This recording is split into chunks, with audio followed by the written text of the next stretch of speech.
Exemplos podem nos encorajar a perseverar.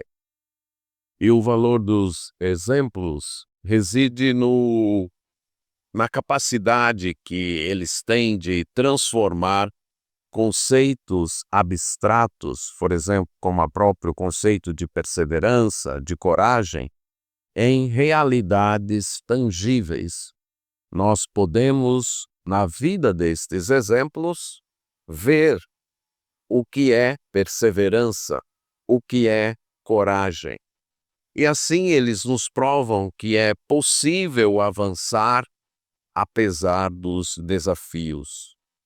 Os exemplos agem como um espelho do que é potencialidade, espelho de potencial, mostrando que outros, com desafios similares ou mesmo maiores, conseguiram avançar e completar a jornada. E isso, então, é muito poderoso e mais poderoso até do que palavras motivacionais. O escritor do livro aos Hebreus sabia disso.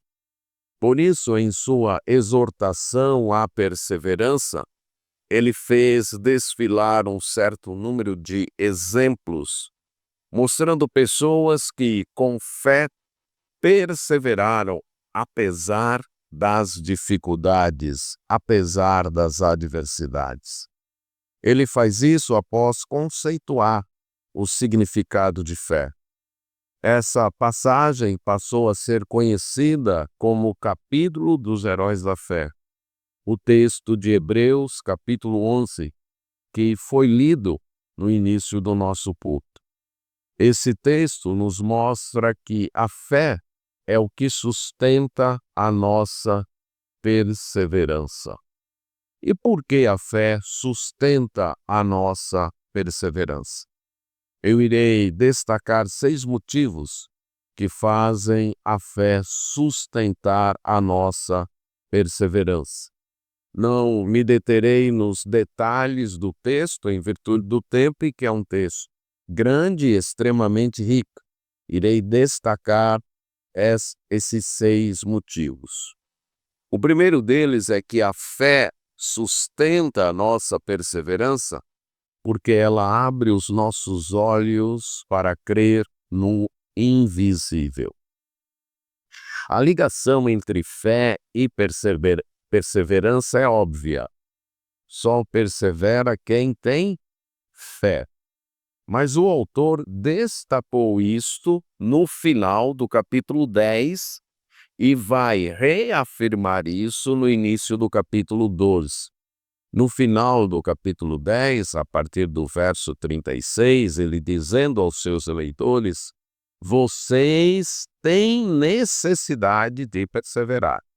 A perseverança, então, é uma necessidade, ela não é uma opção. Para os que querem alcançar a promessa, para os que querem, então, chegar até o fim da carreira, a perseverança é uma necessidade. Tal qual água, tal qual alimento, tal qual sono, que são necessidades nossas, a perseverança também é uma necessidade. Repito, ela não é uma opção. Eu vou ver se eu persevero ou não. Se a pessoa quer alcançar a promessa, se a pessoa quer alcançar o galardão, ela tem que perseverar. Então ele disse, vocês necessitam de perseverança para fazer a vontade de Deus e alcançar a promessa. E ele cita o texto de Abacuque, que fala de uma promessa de que Deus iria agir em pouco tempo e mostrando que aquele que é justificado por Deus, ele vive pela fé, ele aguarda, ele espera, ele não retrocede, ele não desiste, ele persevera. porque vive pela fé. E no final, o autor disse, e nós, colocando-se junto com os leitores, nós não somos daqueles que retrocedem, daqueles que não perseveram, porque os que retrocedem, os que não perseveram, fazem isso para a sua perdição. De fato, nós somos da fé, daqueles que têm fé, para a preservação da alma. Então, claramente, ele conecta perseverança com fé. A perseverança depende da fé. Por quê? Porque a fé abre os nossos olhos para crer no invisível. Algumas vezes eu estarei usando a expressão fé perseverante, que biblicamente seria um pleonasmo, seria uma redundância. Mas mesmo a Bíblia algumas vezes usa pleonasmos e redundâncias por uma questão de ênfase, de enfatizar. Você conhece a expressão de Jesus quando foi ressuscitar Lázaro? Lázaro, sai para fora, certo? Que é um pleonasmo, uma redundância, mas é uma questão de ênfase. Então, fé autêntica, por natureza, é perseverante. Então, eu não precisaria dizer fé perseverante, mas estaria algumas vezes usando por uma questão de ênfase, de mostrar esta verdade. O autor, então, depois de fazer essa conexão entre fé e perseverança, ele dá uma definição de fé. A fé é a certeza das coisas que se esperam e a convicção dos fatos não vistos. A palavra, na minha versão traduzida como certeza, fala de um suporte, de uma substância, de algo que serve como coluna, algo que sustenta. Então ele diz que a fé é o que sustenta aquilo que nós esperamos. Fé é a substância da esperança. E aqui ele aponta para algo no futuro.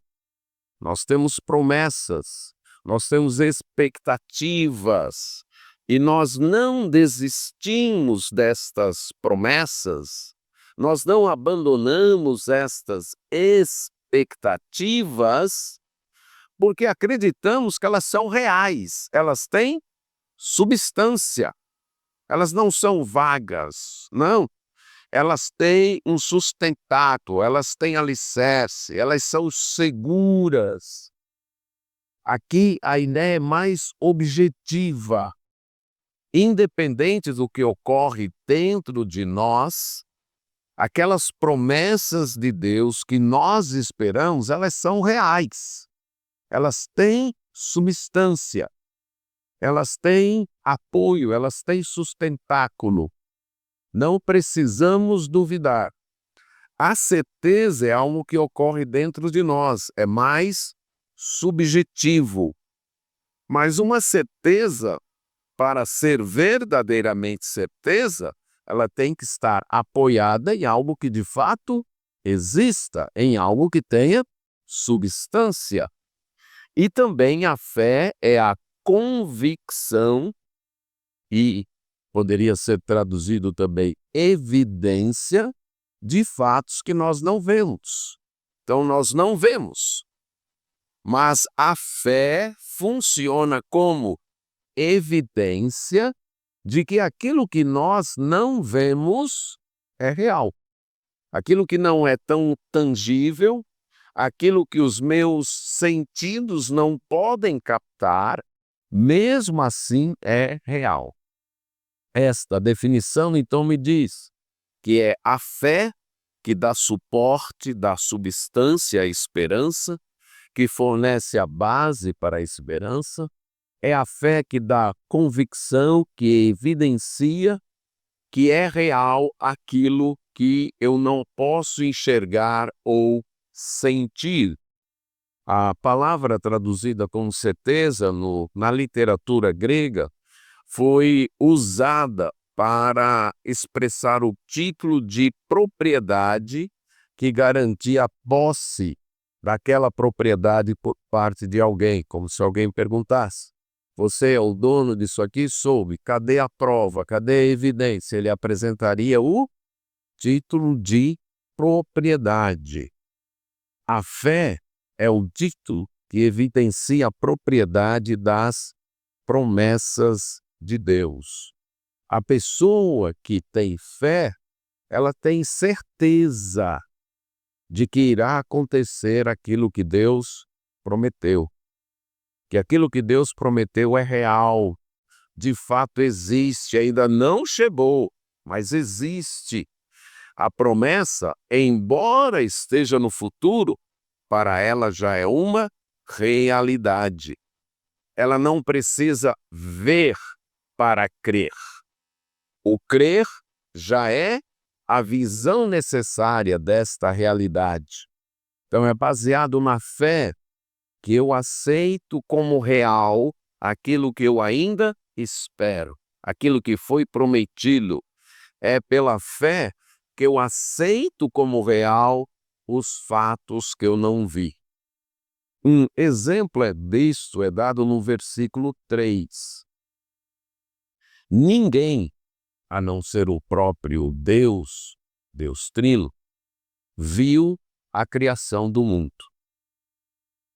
Não há como provar cientificamente a criação do mundo.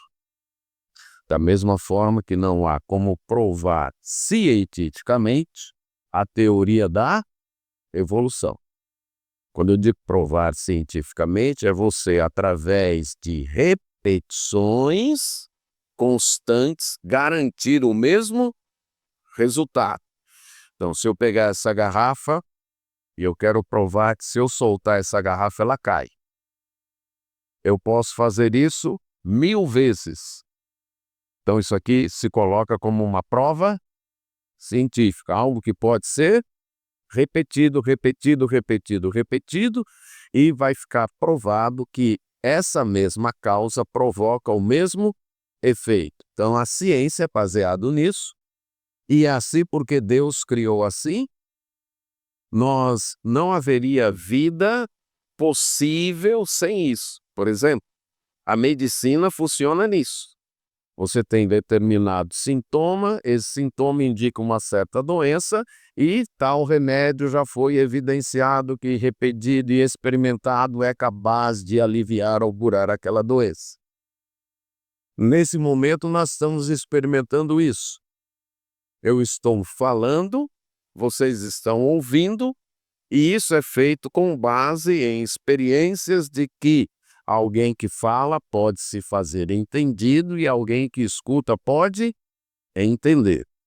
Agora, há outras evidências, outro tipo de evidências que não podem ser repetidas. Por exemplo, a evidência jurídica para um crime.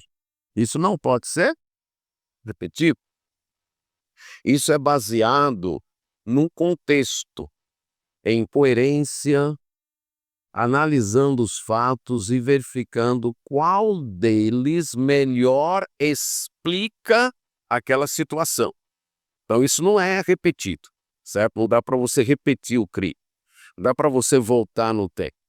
Você vê as evidências que existem ali, verifica as possibilidades, as teorias e qual delas é mais abrangente, isso é, qual delas explica o quadro completo. Qual delas é capaz de reunir todas as evidências sem deixar algo de fora? Qual delas é mais coerente? Qual delas bate mais com a realidade conforme nós conhecemos? Qual delas é mais consistente, não se choca internamente, internamente não entra em choque. Então, isso aqui é evidência não do tipo de um laboratório. Quando nós falamos, então, que nem a criação, nem a teoria da evolução podem ser provadas cientificamente, é exatamente isso. Não dá para levar para dentro de um laboratório e recriar o universo, ou verificar que o universo evoluiu. Por quê? Porque nós já estamos dentro do universo. Ok, não tem como, não, mas alguém provou, foi para um laboratório e recriou uma célula. Mas aí você já está falando de alguém que foi criado, que já existe, dentro de um universo que já existe e fez isso. Então não provou isso. Para provar, teríamos que todos deixar de existir e, de alguma maneira, ver a criação ou ver o universo evoluir. Isso é impossível. Então, tanto o criacionista como o evolucionista aceitam pela fé. Um deles, uma fé sem base, uma fé no escuro. O outro, uma fé que é avaliada. O que explica a realidade como nós temos? O que explica a existência humana? O que explica o universo como nós temos? É impossível o universo como nós temos ter sido resultado de acaso mais matéria mais tempo. É impossível. Mas disso você pode ver, hoje tem na internet ou em livros que falam do design inteligente, de como o universo tem um aspecto que, em alguns setores, uma diferença de centímetros, como por exemplo da distância da Terra para o Sol, a vida já não seria possível. Se a velocidade da Terra girando em torno de si mesma fosse mais lenta ou um pouquinho mais rápida, já não seria possível. Então alguém teve que calibrar esse negócio aí, certo? E a evolução não tem. Crer na evolução é preciso uma fé muito grande, ok? Mas há um segundo fator aqui, nesse de fé, é a fé no testemunho de alguém, com base no conhecimento que você tem da pessoa. Quando eu cheguei aqui, eu apostei muito desse ambiente, e aí eu perguntei como foi, quem construiu. E foi me dito, foi um casal assim, que cuidou disso com muito carinho. E eu acreditei, eu disse, cadê a prova aqui? Vocês têm foto? Você deu? Acreditei. Isso é o quê? Isso é fé. Isso é fé. É fé sem base? Não, porque eu conheço as pessoas que me contaram a história. Então não é fé sem base. Estou gastando mais um pouco de tempo aqui para mostrar para você que toda a nossa vida é baseada em fé. Você está aí sentado numa cadeira. Até eu estar falando isso despreocupadamente, não é verdade? Essa cadeira vai me aguentar as 2 horas que ele vai expor o capítulo 11 de Hebreus. Você testou a cadeira, levou para o Inmetro? Não, você simplesmente chegou e... O que é isso? Isso é fé. Uma fé bem simples, mas é fé. Você não chegou, deixa eu ver essa cadeira, deixa eu ter. Não, né? Os casados aqui, quando foram casar, conheciam 100% do cônjuge? Aí você responde, nem quando eu fui casar e nem hoje eu conheço 100% do meu cônjuge, certo? Você não conhecia. E para os que vão casar, casamento é um ato de fé, certo? De grande fé. De que é Deus que está me dirigindo para essa pessoa. É fé. Porque você não conhece a pessoa. Eu costumo, quando vou iniciar o curso para os noivos, né, a primeira aula. João, você está vendo Maria? Sim. Você já conhece alguns defeitos de Maria, né? Conheço. Deixa eu dizer para você que esses defeitos de Maria que você conhece são bem maiores do que você conhece. E que ela tem outros defeitos que você nem imagina que ela tem. Maria, tá vendo, João? Você conhece alguns, sim. Pois os defeitos de João são bem maiores. E ela tem outros defeitos que você nem imagina que tenha. E eu completo, só case se estiver disposto ou disposta a aguentar os defeitos um do outro. Mas onde eu queria chegar na minha ilustração é o seguinte: você casou com o passo de fé, você não conhecia, você não sabia tudo, você acreditou que no percorrer Deus vai estar me dirigindo. Aqueles que têm filhos, quando pensarem em ter filhos, sabiam tudo do que é criar filhos? Sabiam? Ainda bem que não, porque senão talvez a gente tivesse desistido de ter, não é verdade?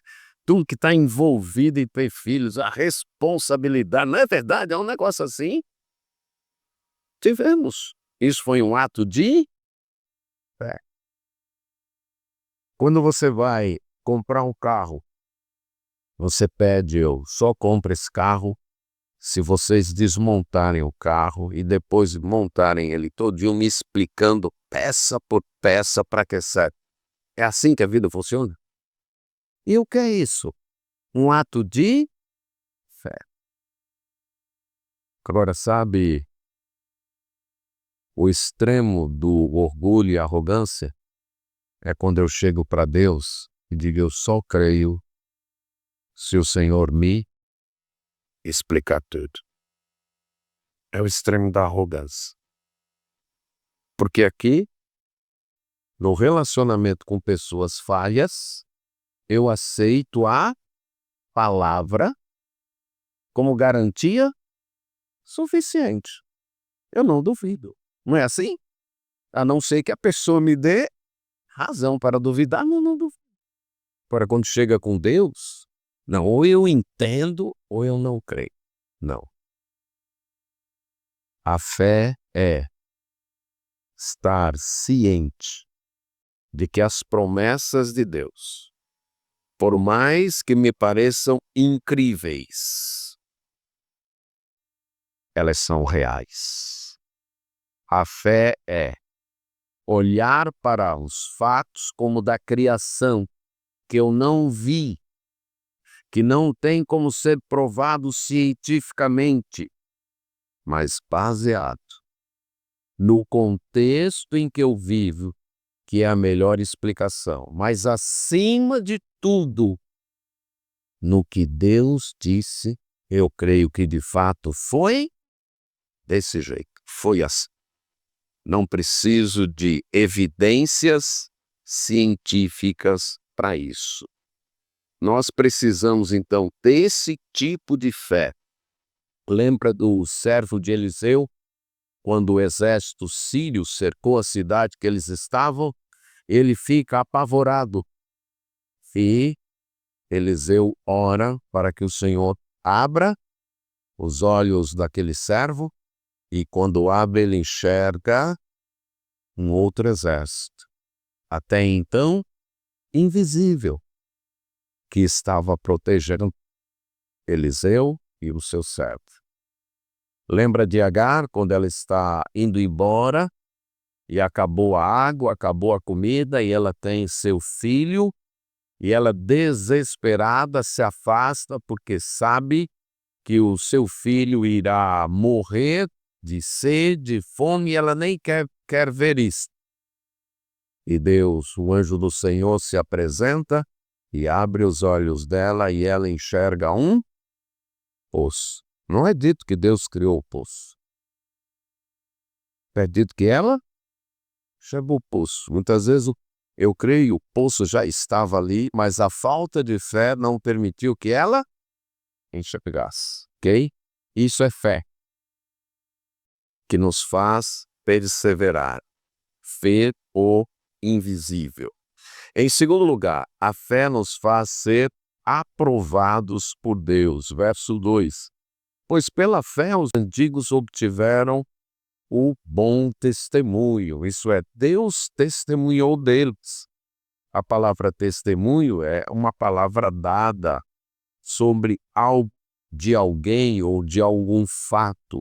Por exemplo, quando João Batista testemunhou que Jesus era o Messias, que Jesus era o Cristo, testemunhou que viu o Espírito Santo descendo sobre Jesus, Deus testemunhou a respeito dos antigos. Deus testemunhou a respeito de Abel, verso 4, mostrando que Abel era justo, tinha sido justificado. Deus testemunhou quando aceitou as ofertas de Abel, a palavra que na minha versão, tendo a aprovação de Deus, tendo o testemunho de Deus. Deus testemunhou que recebia aquelas ofertas. Verso 5, Deus testemunhou que Enoque agradou a Deus. Verso 39, todos estes obtiveram bom testemunho por meio da fé. Todos estes heróis receberam o testemunho de que agradaram a Deus, de que foram aprovados por Deus. E isso por causa de sua fé. É a fé que nos leva a sermos aprovados por Deus. É a fé que nos faz agradar a Deus. Verso 6. De fato, sem fé é impossível. Impossível agradar a Deus. Porque é necessário, e esta expressão é necessário, tem o poder de tem que ser. Não há outra maneira, não tem outro jeito. Porque tem que ser assim, que aquele que se aproxima de Deus creia na existência de Deus e creia que Deus recompensa aqueles que o buscam, que vale a pena buscar a Deus. E aqui eu quero parar um pouquinho para falar dos aspectos componentes de uma fé. A fé envolve conhecimento, saber, certo? Envolve saber. A fé envolve acreditar nesse conhecimento. E a fé envolve valorizar esse conhecimento apropriadamente. Então, supondo que eu estivesse com sede, eu tenho um problema, eu tenho uma necessidade. Eu teria que saber que água sacia a minha sede. Alguém teria que me passar esta informação. Só isso é suficiente? Eu teria que acreditar na informação que me foi passada. E eu teria que valorizar a satisfação da minha sede. Porque poderia ser que eu recebi a informação, eu acredito, mas eu estou tão envolvido em outras coisas que, na minha visão, valem mais do que satisfazer a minha sede e não beber água.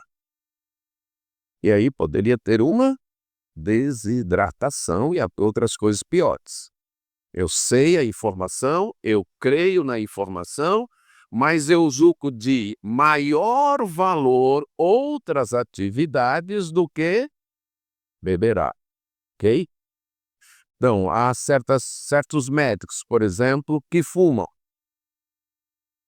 Eles sabem que o cigarro prejudica a saúde? Sabem. Eles acreditam nisso? Acreditam. Onde está o problema? Nesse terceiro aspecto.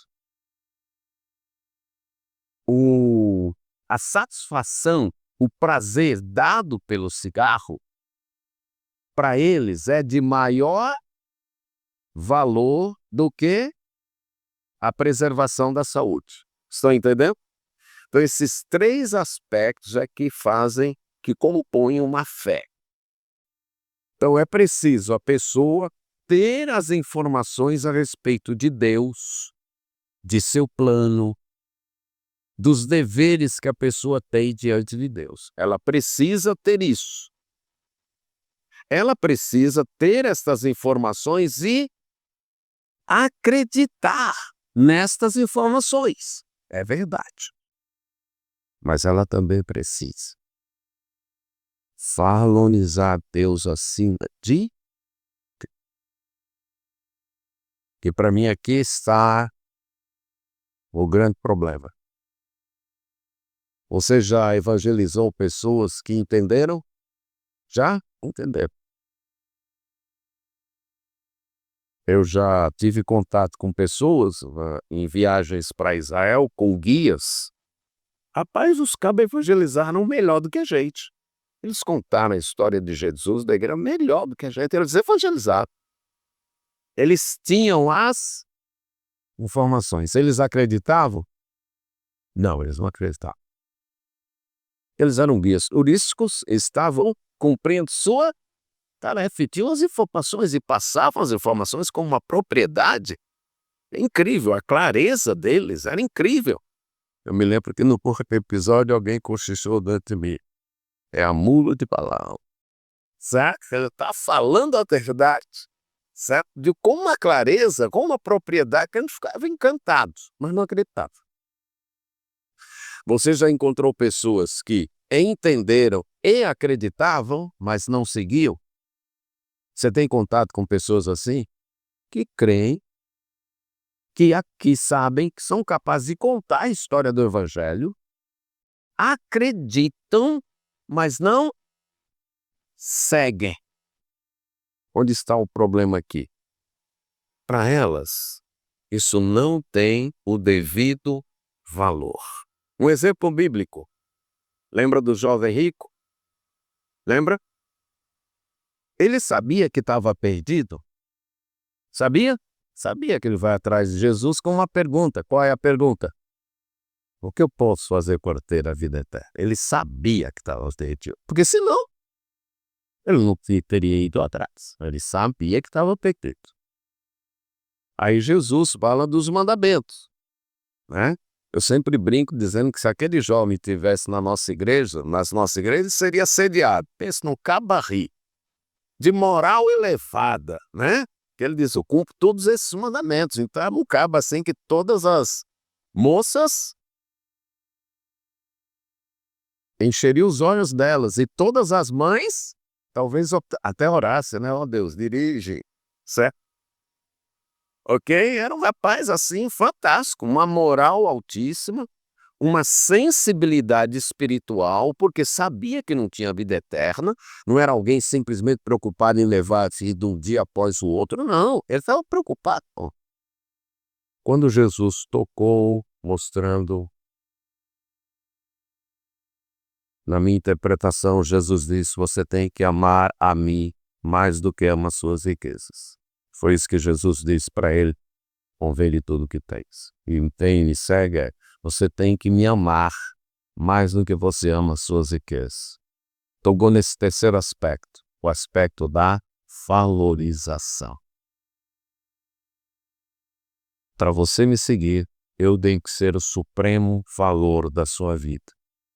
Ele acreditou nisso? Acreditou, gente, porque ele se retirou triste. Ele acreditou.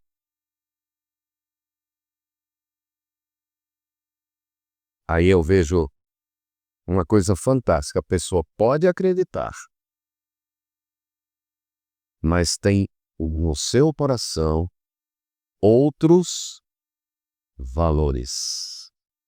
E por isso ela não segue.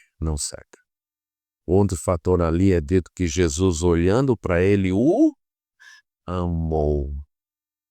Mas Jesus não baixou o padrão. Jesus o andou.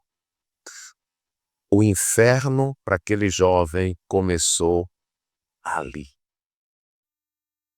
Agora sim ele tinha certeza de que estava bem. Ele tinha certeza. Mas isso mostra a dinâmica da fé. Não é apenas saber, acreditar, mas eu tenho que dar o supremo valor. E Jesus deixou isso claro quando diz: qualquer que quer me seguir e não ama menos pai, mãe, irmãos, mulher, filhos e até a própria vida, é um discípulo de segunda classe. Foi isso que Jesus disse?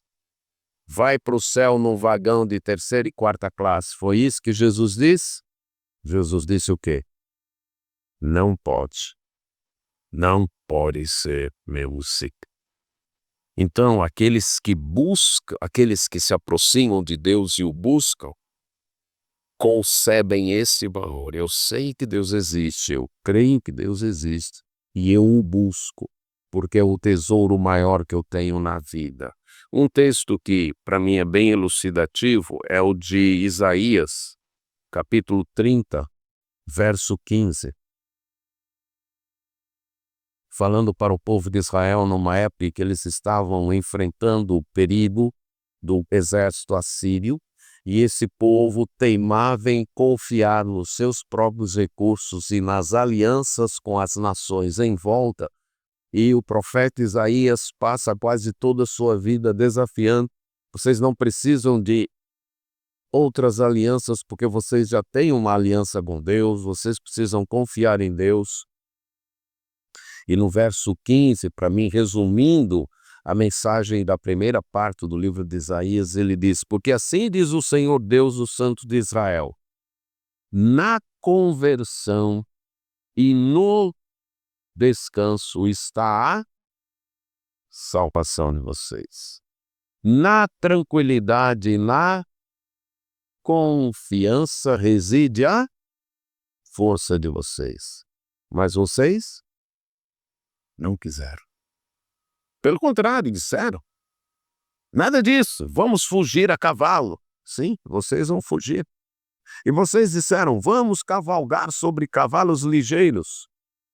Portanto, ligeiros serão aqueles que perseguem vocês. Para mim, isso retrata o saber a informação, o crer na informação, mas não valorizar a informação o suficiente. Eu valorizo mais os meus recursos. Eu valorizo mais as minhas saídas. Eu valorizo mais os meus cavalos ligeiros do que voltar para Deus, conversão, descansar em Deus, deixar o meu coração tranquilo nas promessas de Deus e confiar em Deus. A nossa salvação e a nossa força não está no nosso movimento, e sim no movimento que Deus fez, enviando Jesus para morrer na cruz e pagar pelos nossos pecados. E é assim que nós agradamos a Deus. Então a fé nos faz perseverar, porque ela nos faz ver o invisível e porque ela nos leva a agradar a Deus. Terceiro, a fé se manifesta em obediência. Voltando a Hebreus 11, pela fé Noé, divinamente instruído a respeito de acontecimentos que ainda não se viu e sendo temente a Deus, construiu uma arca. Noé recebeu informações e agiu de acordo com estas informações recebidas por Deus. Isso é fé. Acreditar em Deus. Deus disse para Noé: eu vou destruir o mundo com dilúvio. Você tem que fazer uma arca, recolher sua mulher, seus filhos, os animais, e eu vou destruir o mundo. E você eu vou preservar. Noé acreditou nisso. Noé teve a informação, Noé acreditou e Noé valorizou a informação a ponto de gastar parte de sua vida construindo esta arca, recolhendo os animais. Pensa no tanto de trabalho, né? Recolhendo madeira, cortar árvore, aparelhar a madeira, construir a arca, recolher os animais, recolher alimentos. Foi um trabalhão.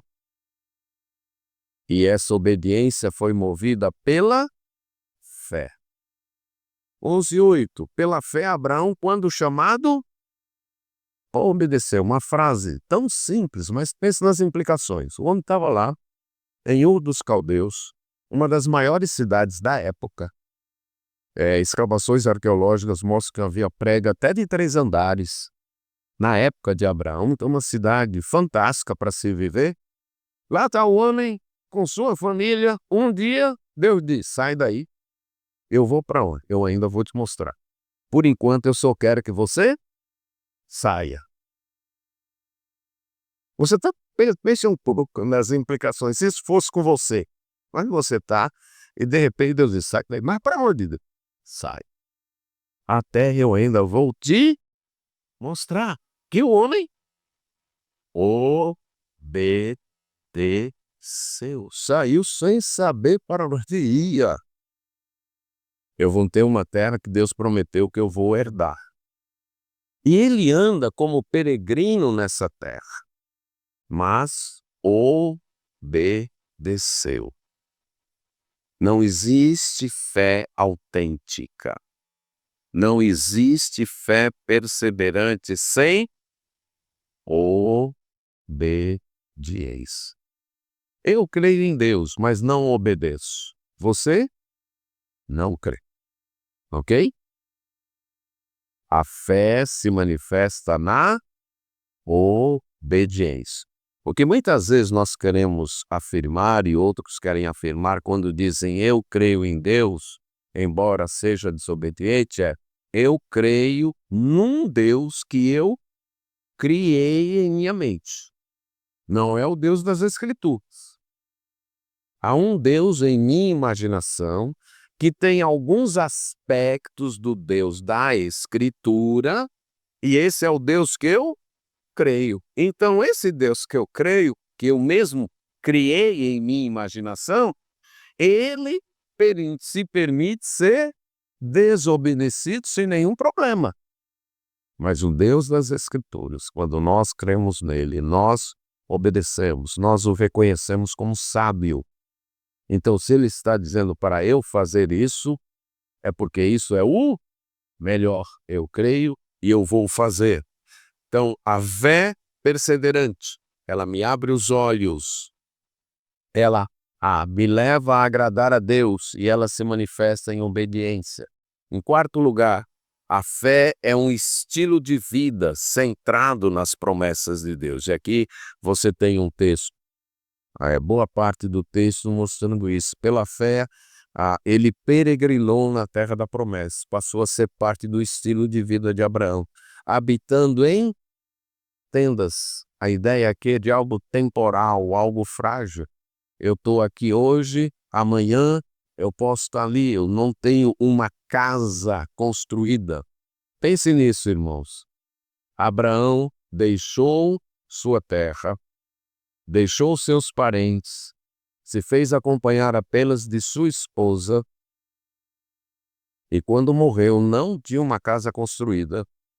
E o único pedaço de terra que de fato era dele, ele transformou em um cemitério. Pronto. A fé faz isso, certo? A fé pode conduzir a esse estilo de vida, que é um estilo de vida de pessoas peregrinas, de pessoas forasteiras, porque elas aguardam um outro mundo. Elas não vivem insatisfeitas com esse estilo de vida. Deus as chamou para esse estilo de vida e elas estão plenamente satisfeitas. Por quê? Porque aguardam a cidade que tem fundamentos, a cidade que foi construída por Deus. Aguardam o novo céu e a nova terra. Aguardam a instalação do reino de Deus aqui. Sara também, mesmo idosa, recebeu o poder de conceber. Por quê? Porque considerou fiel aquele que lhe havia feito a promessa.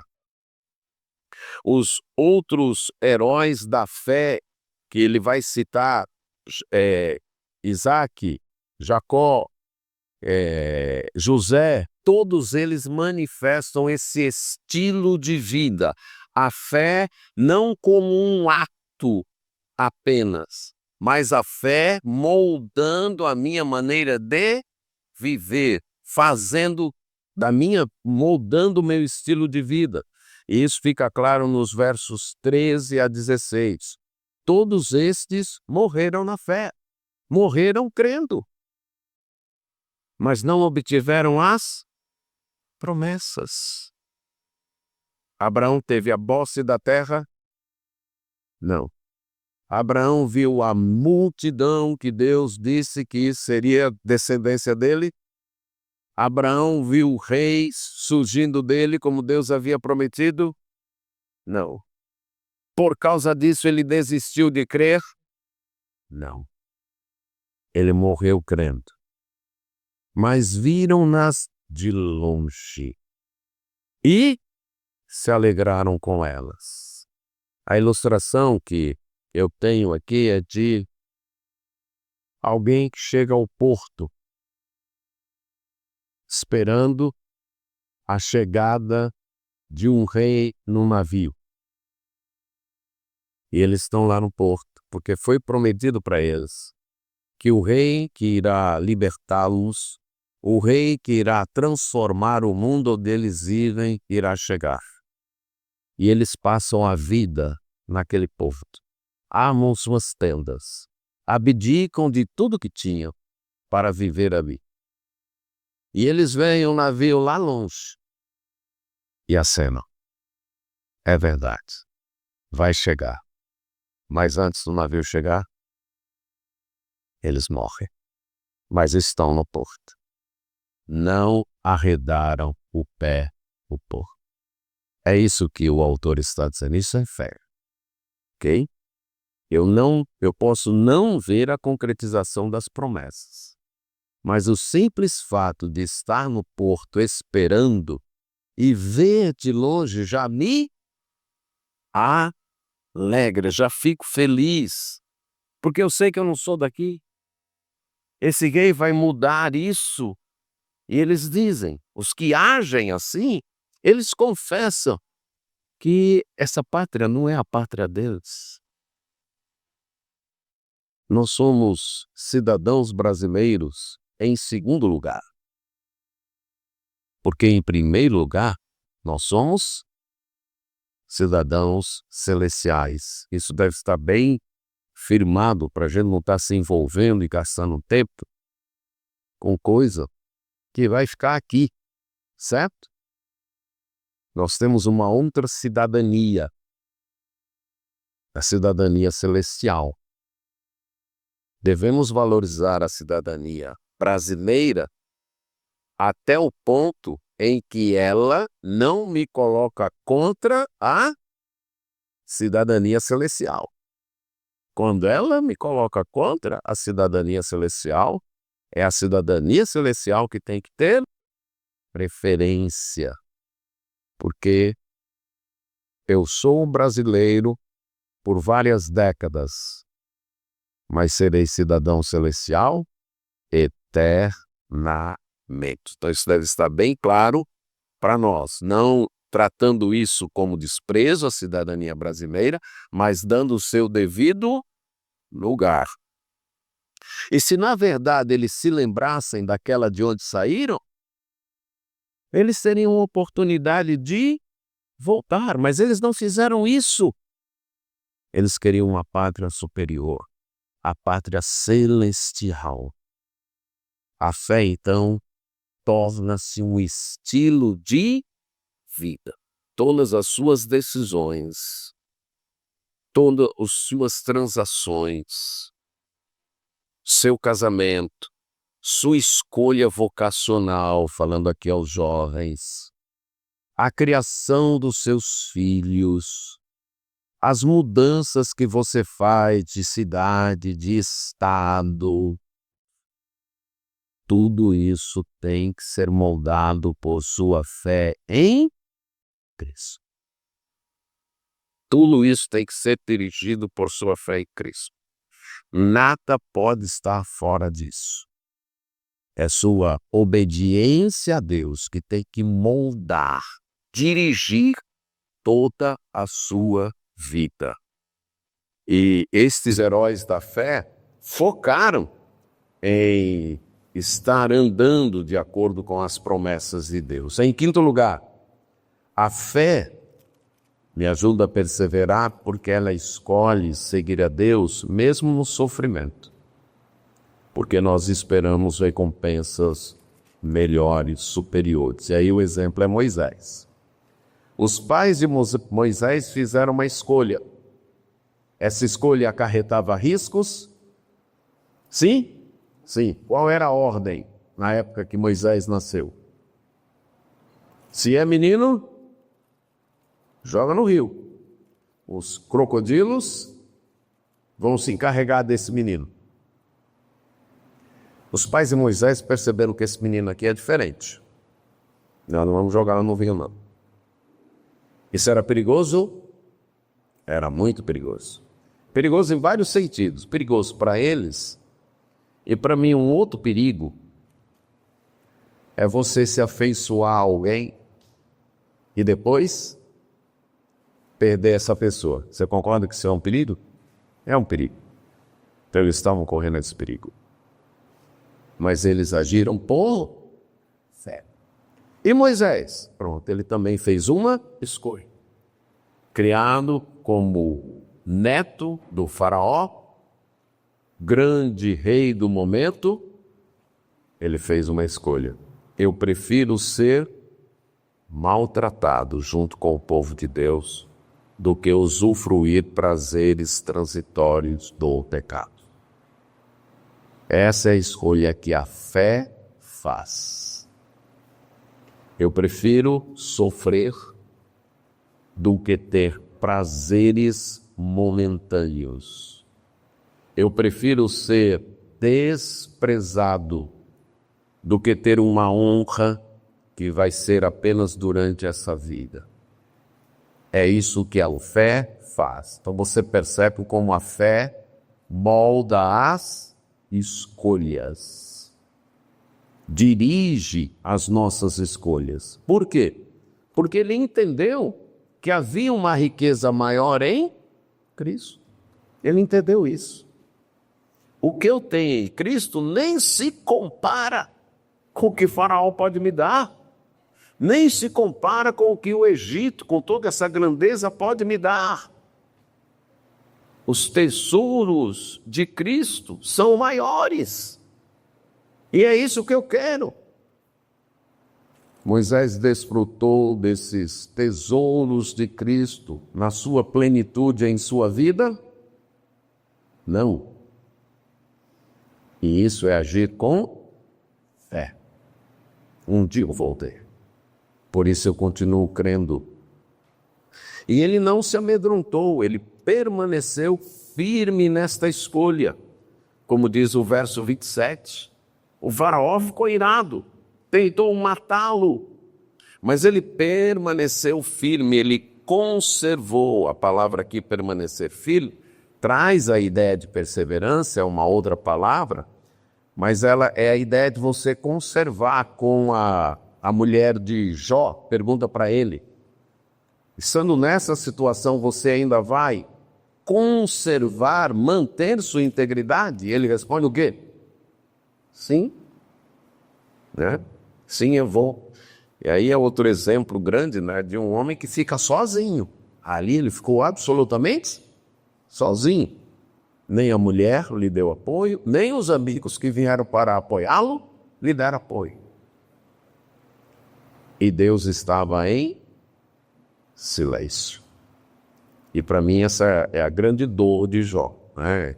Ter perdido a riqueza do eu, ter perdido 10 filhos, um acidente só, nem imagino a dor. Sem apoio da esposa, sem apoio dos amigos, tudo isso doeu e doeu muito. Mas se você ler com atenção as reclamações de Jó, ele não habita mais na minha tenda. Ele não fala mais comigo. Foi a sensação, e note que eu estou usando a palavra sensação, de que ele havia perdido também Deus. Ele não havia perdido Deus, ele apenas tinha a sensação de que tinha perdido Deus, mas Deus tinha que ficar em silêncio para a aprovação ser uma aprovação de fato, ok? E essa era a grande dor de Jó. Mas note, mesmo no silêncio do Deus, sem nenhuma explicação da parte de Deus, ele conserva.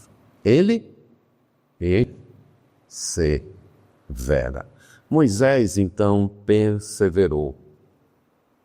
E por último, a fé realiza feitos extraordinários. Do 30 até o 38. Feitos extraordinários, admiráveis e desejados.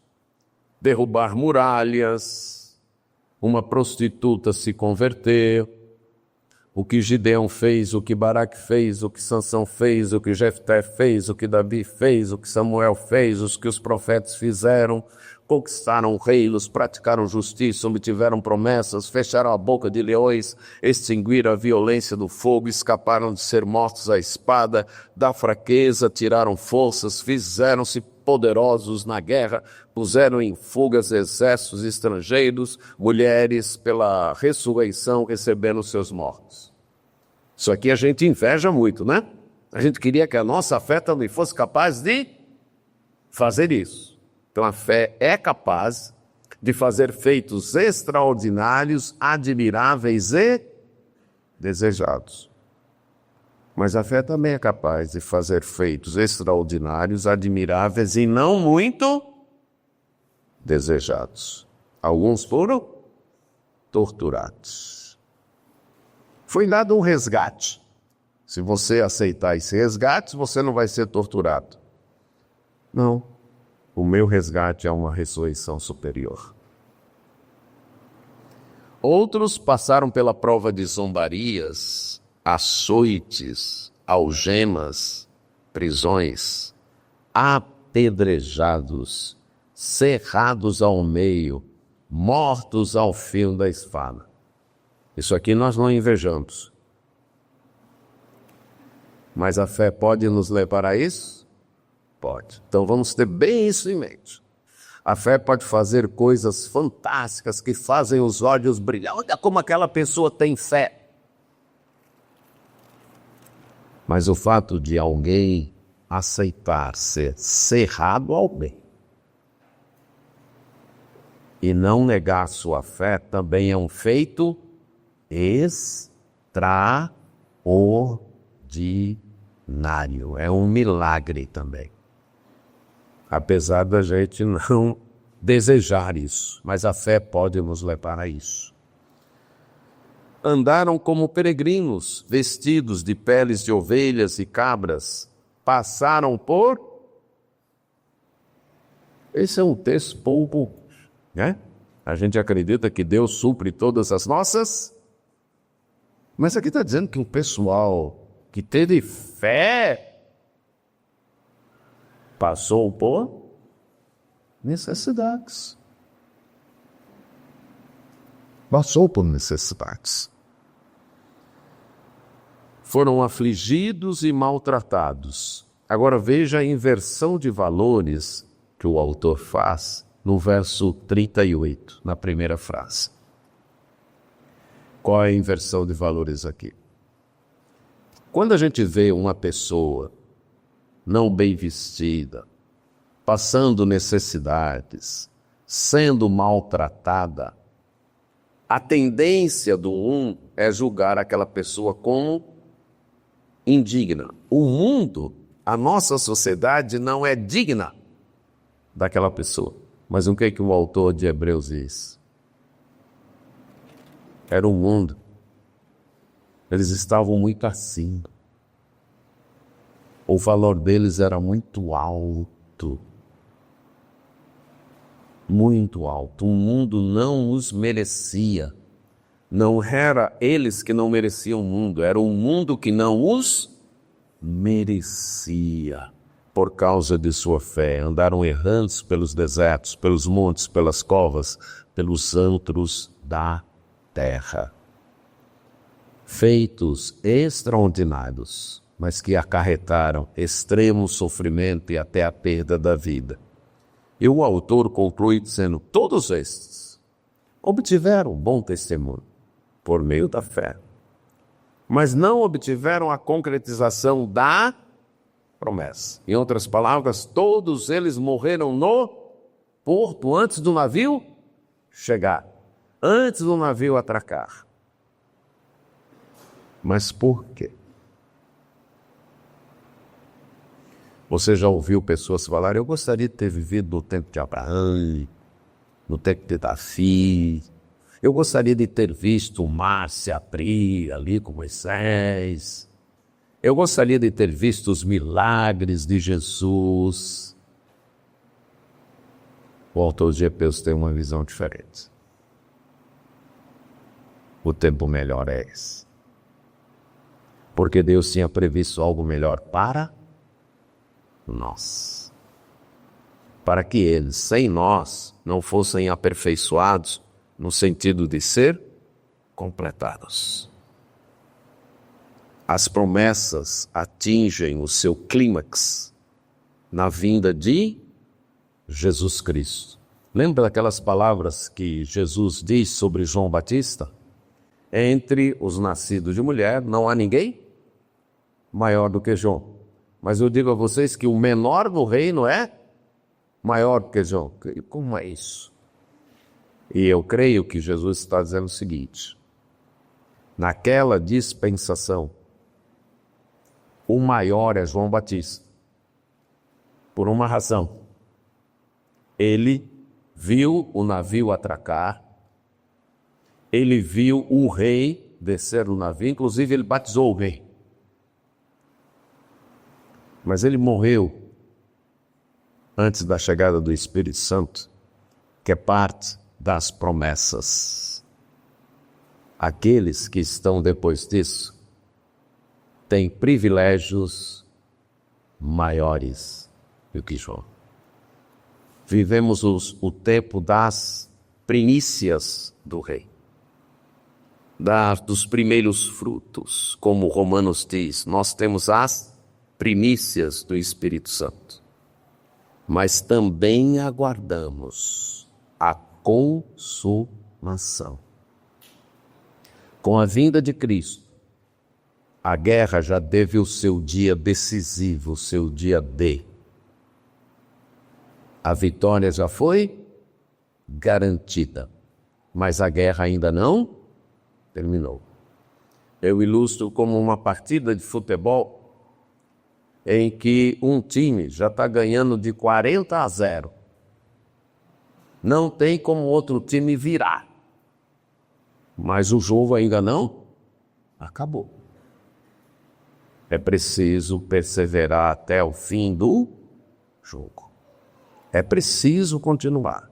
A vitória já está garantida. Mas eu preciso perseverar porque o inimigo ainda está atuante. Ele ainda pode provocar uma expulsão. Ele ainda pode provocar uma lesão. Ele ainda pode fazer algumas coisas que me prejudiquem. A vitória já está garantida. Mas é necessário perseverança. E para isso você precisa dessa fé.